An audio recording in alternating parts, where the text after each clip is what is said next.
This is rental car number 70, and today I'm driving, well, a very dirty looking 2018 Chevy Equinox LT.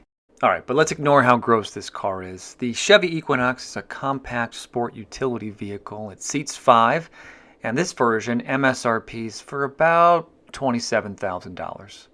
I've never actually driven the Equinox before, so I was pretty excited to drive this, and it didn't let me down. Has a lot of features that remind me of the Ford Edge, which is one of my favorite little SUVs. But before we get into any more detail, let's pop open the hood and let's take a look at what the Equinox has to offer. So the Equinox is front-wheel drive. You get a 6-speed automatic transmission, and this one has a 1.5-liter turbocharged inline 4-cylinder engine that kicks out 170 horsepower. What does that really mean? Well, you get some decent acceleration with the Equinox, and your fuel efficiency is pretty good. You get 28 miles per gallon in the city, 39 on the highway with a 14.9 gallon fuel tank. So I had the Equinox for 2 days. I drove it for over 5 hours, mostly on the highway. I think I put about 250 miles on it. And all in all, I was really happy with it. The acceleration is smooth and quick, the ride is pretty comfortable, and the cabin noise is nice. So nice that I was able to listen to my podcast at a pretty low volume and I could hear everything clearly. In other words, I don't think you're going to be disappointed driving this car. Most of my criticisms are inside the vehicle, so let's jump inside so I can show you what I'm talking about.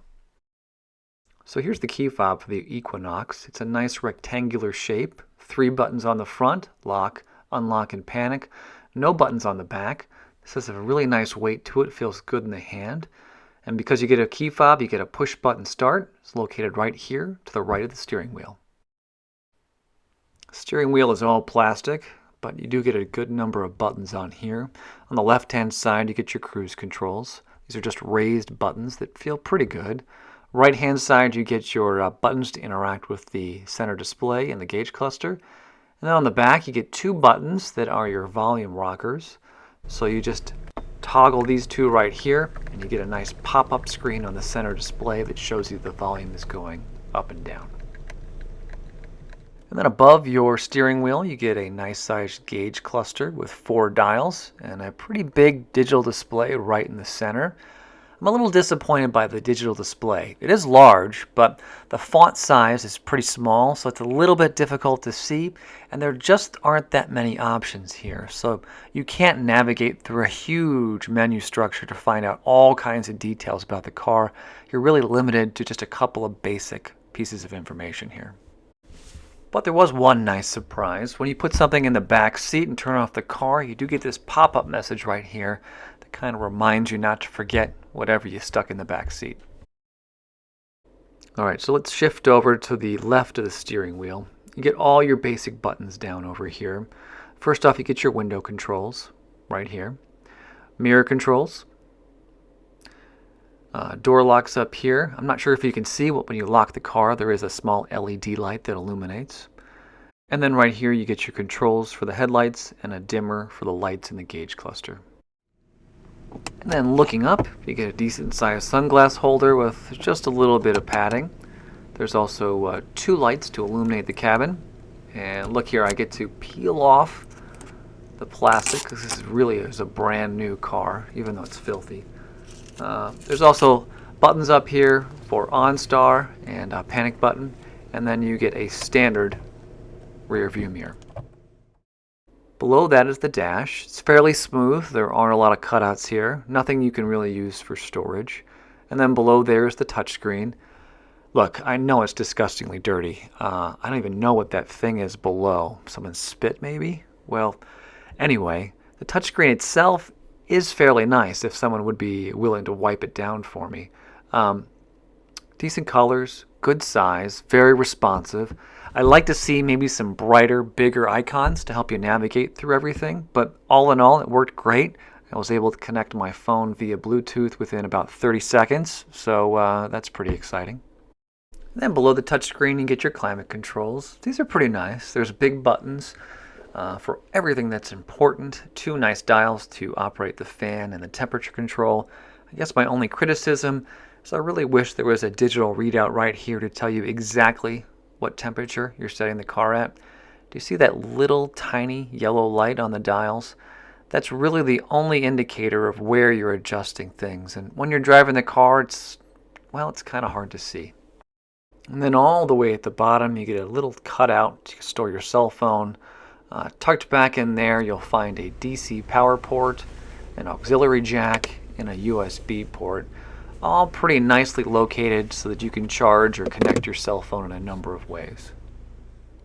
And then shifting your gaze back, you get, a dirty set of cup holders, your Gearshift, which does have a sport shifting feature right on the top. You see that plus and minus button at the very top. This shift's pretty nice, by the way. It's fairly smooth.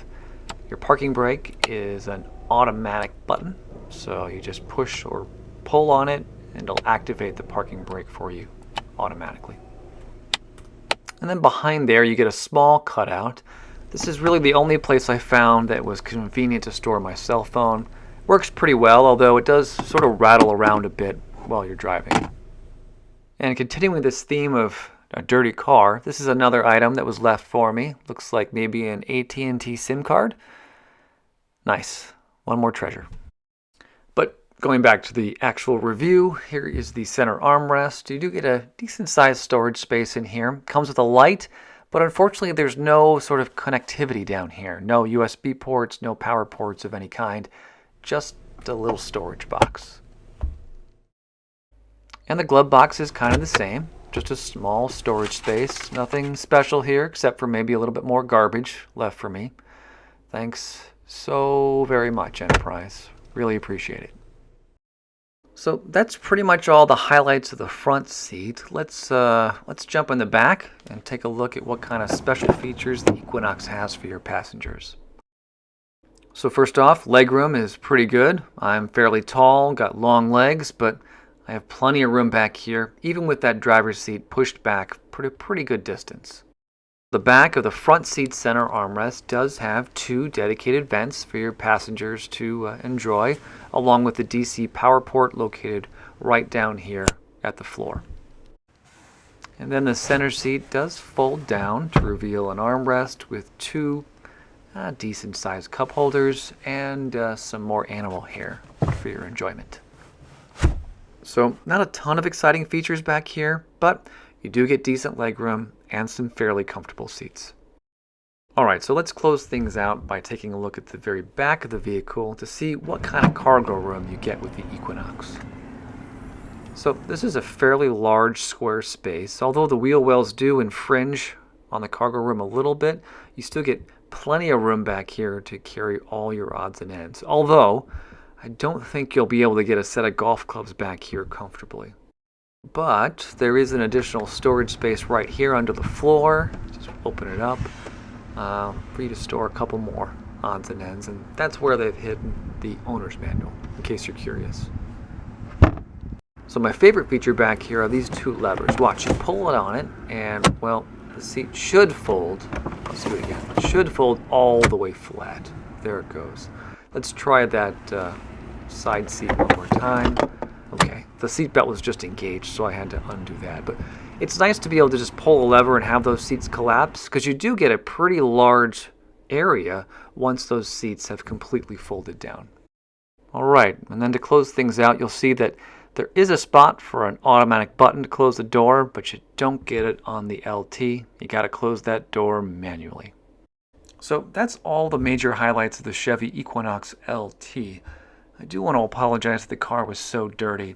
I rent these vehicles for work. I don't have a lot of spare time with them, and I always have to sort of debate with myself whether or not it's worth actually cleaning a car that's not mine. And to be honest, I've just never been able to force myself to clean someone else's vehicle. So I'm sorry about that.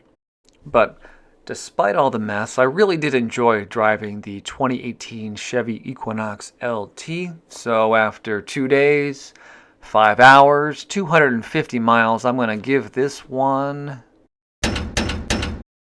3 stars. Look, I like the Equinox. This is a decent, small sport utility vehicle. But obviously these cloth interior seats attract a lot of dirt. The center display and the gauge cluster just isn't up to par in my opinion, and also the touchscreen I think could use a nice refresh. So I do not agree with Cars.com that this is a perfect 5 out of 5. I'm going to give it 3, and I'm going to hope that Chevy makes a couple of new improvements in the coming years. So that's it. Thank you so much for watching, and I hope you join me next time when I rent my 71st, and hopefully much cleaner, rental car. I'll see you then.